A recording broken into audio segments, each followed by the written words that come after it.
My name is Lena. I'm standing in the middle of a room filled with stunned silence, my heart pounding in my chest. My father's face is gone as white as a sheet, and my mother is on the verge of tears. My sister, Lily, looks like she's about to be sick. The air is thick with tension, and all eyes are on me. It all started a few weeks ago when my grandmother, Amelia, was admitted to hospice. I was a music teacher, and I'd just finished my last piano lesson of the day when I got the call. My father, Victor, was cold and distant on the phone. Amelia's had another heart attack. She's stable, but they're moving her to hospice. Family meeting at the hospital in an hour. I dropped everything and rushed to the hospital. When I arrived, my parents and Lily were already huddled in a corner of the waiting room. My father stood with his arms crossed, looking impatient. My mother, Isabella, clutched her designer handbag tightly, as if it were a lifeline. Lily, who was 5 years younger than me and always the favorite, was scrolling through her phone, barely looking up. "Good you're here," my father said. "We need to divide responsibilities. Isabella and I have the business to run. Lily's in a critical phase with her boyfriend, Ethan. His family is very important in our business circle. So, Lena, you'll handle the visits. Your schedule is flexible." I wanted to protest. I taught music to 40 children every week and ran after school programs. My time was valuable, too. But I didn't say a word. "Of course," I said quietly. "I want to be with her anyway." As I walked towards my grandmother's room, I heard my mother's voice drift down the hallway. "At least she's good for something." I kept walking not because I didn't hear, but because I was used to this kind of pain. My grandmother's room smelled like roses and old books. She was 78 years old, sharp as a tack, and dying of heart failure. The doctors gave her weeks, maybe a month if she was lucky. I visited her every day after school. We talked about music, her years performing in Europe, and my students who were just starting to feel the rhythm. One evening, she reached for my hand. Her grip was weak, but her eyes were bright. "Lena, I need to tell you something. The old grand piano in the living room, the one from 1902. It's yours. I've already told Victor and Isabella. That piano belongs to you." I remembered the look on my father's face when she'd said that. His jaw tightened, and my mother exchanged a look with Lily. Lily rolled her eyes and muttered something about old junk. "Grandma, you don't have to," I said. "I want to," she replied. "You're the only one who understands what it means. Promise me you'll take care of it." "I promise," I said. She smiled, a knowing smile. "There are some things more valuable than money, child. And some people need to learn that the hard way." 2 weeks later, everything changed. Grandma asked me to bring some old photographs from her house. I still had a key, so I drove over on a rainy Friday afternoon. The house was eerily quiet. I walked through the foyer and into the living room where the piano had stood for 35 years. The space was empty. I stopped breathing. There was nothing but a rectangular indent in the carpet. My hands were shaking as I called my mother. "Mom, where's Grandma's piano?"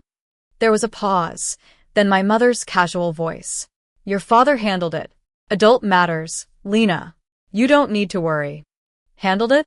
How? Where is it?" I demanded. "Don't worry about it," she said and hung up. I stood there for what felt like hours, staring at the indent in the carpet. The rain was pounding against the windows, and thunder was rumbling in the distance. That evening, I drove to my parents' house. My father answered the door with a glass of whiskey in his hand, looking annoyed. "The piano," I said. "What did you do?" He didn't even flinch. "Sold it. Got $105,000 for it. Good price." My world tilted. "You sold it?" "Grandma said it was mine." "Grandma's dying, Lena. She doesn't need a piano." "And neither do you," he said, taking a sip of his drink. Behind him, I heard the jingle of car keys. Lily appeared in the hallway, grinning. "New keys for a new car. You bought her a car with Grandma's piano?" I asked, my voice flat. My father shrugged. "A BMW. Lily needs to make a good impression on Ethan's family. They're very particular about appearances." "That piano was supposed to be mine," I said. My mother appeared behind my father, arms crossed. "What would you do with it?" You teach children's music classes. You don't perform. You don't have the space. Lily needed that money for her future. Lily sauntered into the foyer, swinging her keys like a trophy. Don't be jealous, Lena. It's not a good look. Maybe if you'd chosen a better career, you could afford nice things too. I looked at my parents and my sister, at the life they'd built where I was always an afterthought. Does Grandma know? I asked. Silence. Does she know you sold her piano? I repeated. My mother's face hardened. She's in hospice, Lena. She's on painkillers half the time. She doesn't need to know anything that might upset her. You mean you don't want her to know? I said.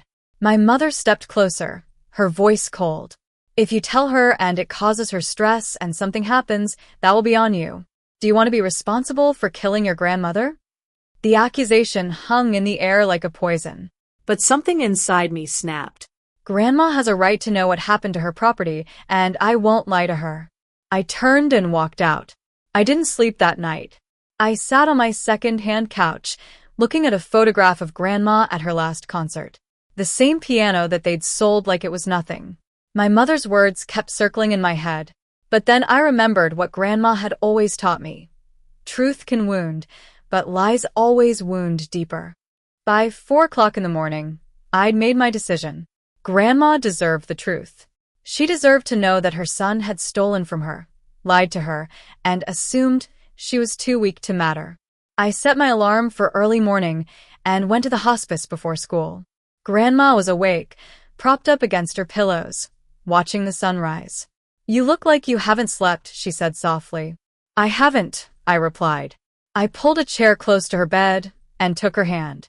Grandma, I have to tell you something, and it's going to hurt. Her eyes studied my face. Then tell me. So I did.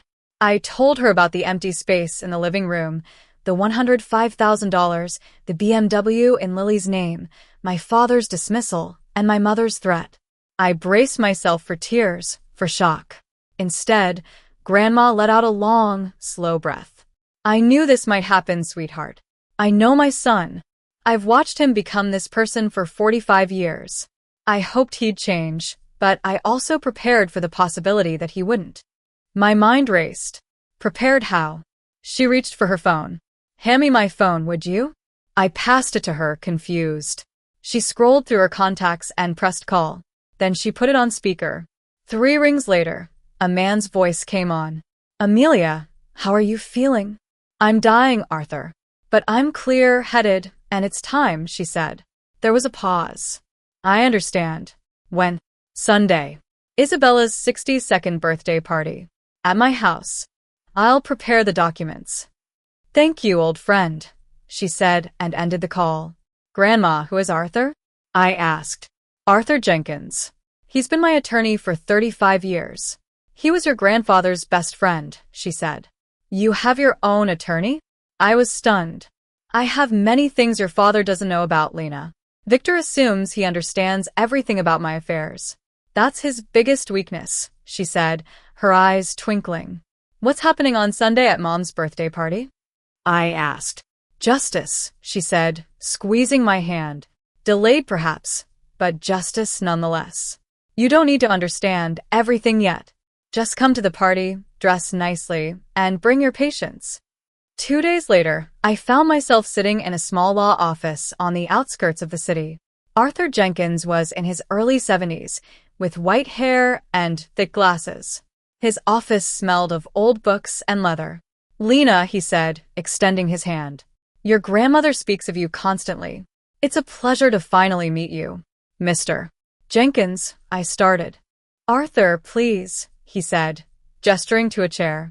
Your grandmother asked me to explain a few things before Sunday. I sat down, my hands trembling slightly. Your grandmother is a remarkable woman. She's been observing and planning. Do you know who owns the house your parents live in? He asked. They do. Grandma gave it to them when Grandpa died. I said.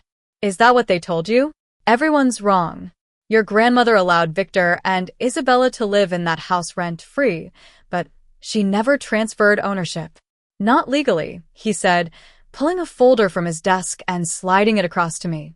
I stared at the property deed. Amelia's name was clear as day. No transfer, no amendment.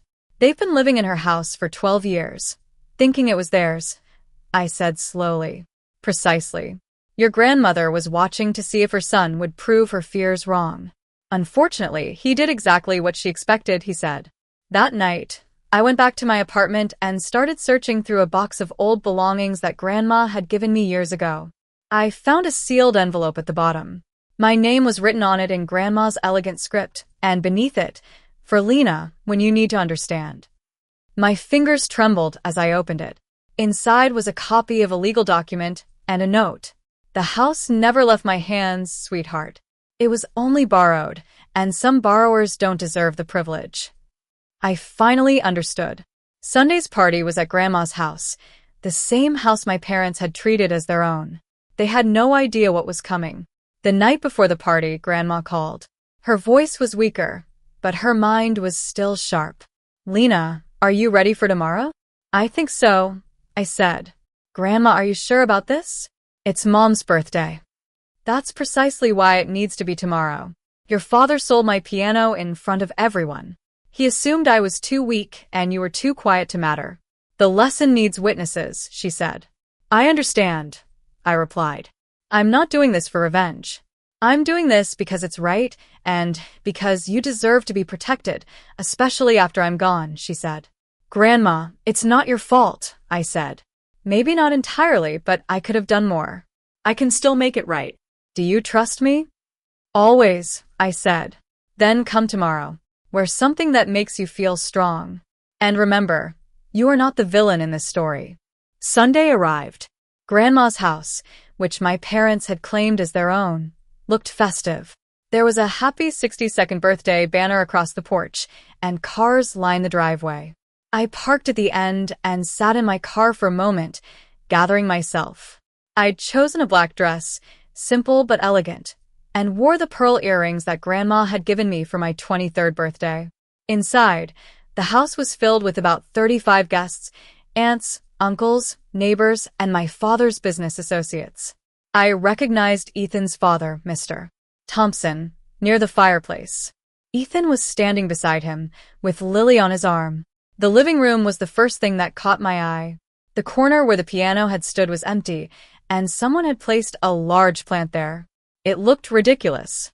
My mother was standing near the dining table in a red dress, accepting compliments. My father was working the room with his practiced charm.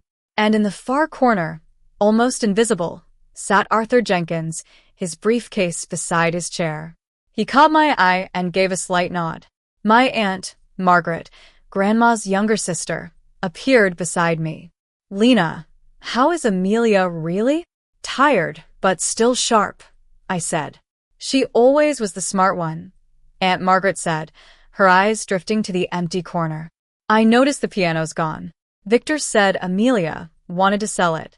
Before I could answer, my father's voice boomed across the room. Everyone, if I could have your attention, please. Today, we celebrate 62 wonderful years of Isabella. And I also want to share some exciting family news. As some of you know, our daughter Lily has been seeing Ethan Thompson. And to celebrate her bright future, we have a special surprise. He led the party outside, where a shiny BMW sat in the driveway with a red bow on its hood. A gift made possible by Grandma Amelia's generosity. She sold her antique piano to invest in her granddaughter's future. Lily squealed and threw her arms around my father. I stood frozen on the porch. He was doing it again, rewriting the story, erasing Grandma's wishes. A woman leaned towards her husband. Wasn't that piano supposed to go to the other granddaughter? The music teacher? Her husband shrugged. Guess plans changed. Aunt Margaret appeared beside me, her face pale. Lena, did Amelia really agree to this? Before I could answer, Lily spotted me. Lena, come take a picture. Don't be jealous. I'm sure Grandma will leave you something, too. Maybe her old sheet music. There was scattered laughter. My hands were shaking, and my vision blurred with tears. Then, behind me, I heard the click of a briefcase opening. Everyone started filing back inside, but Aunt Margaret blocked my father's path. Victor, I need to ask you something, she said, her voice steady, but her hands trembling. My father's smile didn't waver. Can it wait, Margaret? We're in the middle of a celebration. Did you ask Amelia before you sold that piano? She asked. The question landed like a stone in still water. Conversation stopped. Mother is in hospice. She's not in a condition to make these kinds of decisions. We did what was best for her. I spoke with her this morning. My father said smoothly. Aunt Margaret's voice grew stronger. She's clear-headed, Victor. Completely lucid. And she told me you never asked her permission. You never even told her. More people were listening now. I saw Mr. Thompson frown, and Ethan shifted uncomfortably. My mother pushed forward. Margaret, this is my birthday. Let's not make a scene. A scene? Isabella, your husband sold Amelia's most precious possession without her knowledge and used the money for a car. If anyone's making a scene, it's not me, Aunt Margaret said. The room went quiet. All eyes were on my father. Then, Arthur Jenkins stood up. Good afternoon, everyone. My name is Arthur Jenkins. I'm Amelia's attorney. My father's face went white. I apologize for interrupting the celebration, but Amelia has asked me to address some urgent matters regarding her estate. Given the circumstances, she felt it was important that her family and those close to them hear this directly, Arthur said. My father found his voice. My mother has an attorney? Since when? Since 35 years ago, Victor. I also represented your father. You would know this if you'd ever bothered to ask, Arthur said. There were muffled gasps. My mother stepped forward. Amelia is dying. She's not in her right mind. Whatever papers you have. Arthur raised a hand. I visited Amelia this morning. Her nurse can confirm she is fully competent and lucid. She dictated specific instructions for today's meeting. He opened the folder and held up a document. This is the deed to the house we are currently standing in. Notice the name on the deed. Amelia. This house has never been transferred. Your parents have been living here rent-free for 12 years at Amelia's generosity. Nothing more. The room erupted in whispers. My father grabbed the edge of a chair to steady himself. Lily stared at my father, confusion and panic on her face. Arthur wasn't done. That's just the beginning. 5 years ago, Amelia established a separate trust independent of the will. This trust was created to protect her most valuable assets in case of financial misconduct. The following assets are irrevocably assigned to a single beneficiary: the property we're standing in, Amelia's financial accounts, and all items of sentimental value, including the 1902 grand piano that was recently sold without authorization.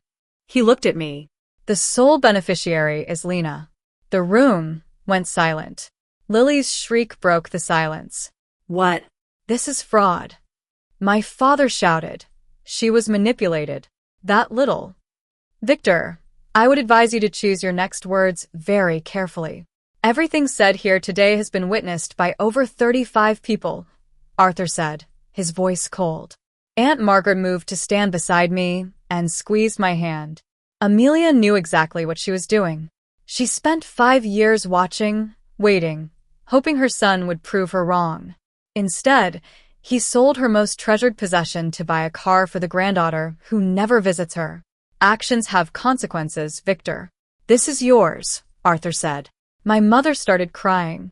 Lily looked like she might faint. Regarding the piano sale, since the piano was part of the trust and Lena is the designated beneficiary, the sale conducted.